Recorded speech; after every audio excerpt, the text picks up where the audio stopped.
Did your studio freeze? Mine did. Stick with me for a second, and if that did happen to you, I'm going to show you what you can save, what you can't save. Unfortunately, you're not going to be able to save everything, but a lot of it you can. My studio is not heated, it's not cooled, it's in just this big warehouse looking building, and I've never had a heated studio, so I go through this. And I'm going to show you what happens when inside the studio gets down to 9-10 degrees. For this part of Texas, that's not normal, so we don't really guard against that. Maybe I should start doing it though. So let's take a look. I'm going to show you what can be saved, what can be saved with a little effort, and what you might as well just pitch. Is everything in my studio ruined? Unfortunately, the answer is going to be no, yes, and maybe. So first of all, don't freak out, stay calm. We can fix most of this. I'm going to tell you what we can fix and what's a lost cause. Now let's look at my silicone and my resin. I did move it to the center of the building and I covered it with a thick beach towel.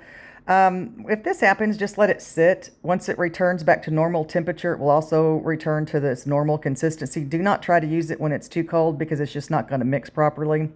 Okay, now let's talk about the two-part resin. Same thing, let it warm up. It may go through a crystallization. Don't use it in this state. Let it return back to the normal liquid and it should be just fine.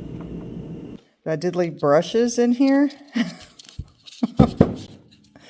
This is how cold my studio gets. I've got to do some insulation. Now let's talk about a few more things that can be fixed before we get to the really bad news about what you have to throw away. So let's start with our clay. It can freeze. It's not going to hurt it. You'll notice a little texture difference when you go to use it. It may separate or pull apart in chunks. Just make sure that you wedge it really well and it'll be perfectly fine. Now how about frozen slip? Well, same thing goes.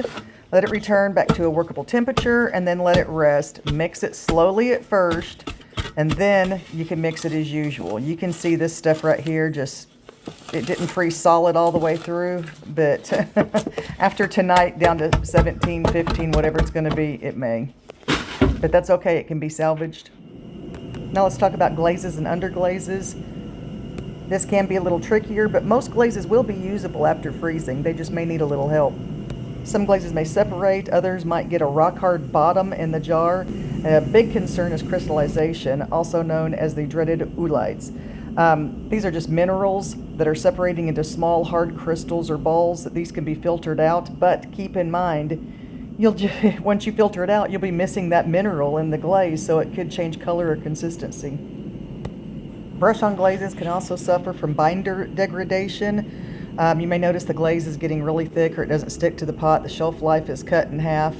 And yes, sometimes they do even start to stink. But all hope is not lost. Some of these things can be fixed.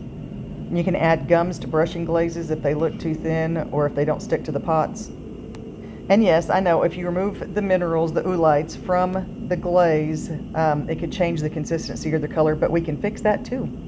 To restore most of these glazes, just simply let them thaw. After they're thawed, use an immersion mixer, a hand mixer, because hand shaking probably will not be sufficient this time. You need something a lot more robust.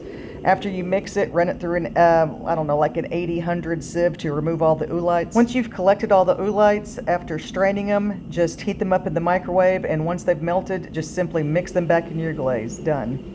Now time for the bad news. It's a very short list of things that cannot be saved, but go ahead and test yours before throwing it out. The first thing is going to be your wax resist. After it freezes, it will not repel glaze once you get it on a pot. The next is going to be liquid latex. If you use this for masking agent like I do in the studio, you might want to test it because it'll get really globby and you won't be able to brush it on your piece.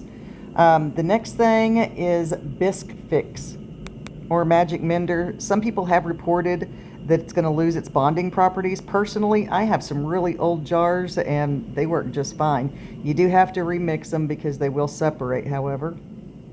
Next, you need to check your lusters and your metallics. A lot of people report that the suspension medium is just too sensitive and they cannot be restored. If you know you're going to have extremely cold temperatures, go ahead and unplug the kiln because the LED screen can get so cold that it cracks. Now, if you want to try to heat your studio, You can use the propane heaters like I use sometimes. They're smaller. It's like more for the area you're working in.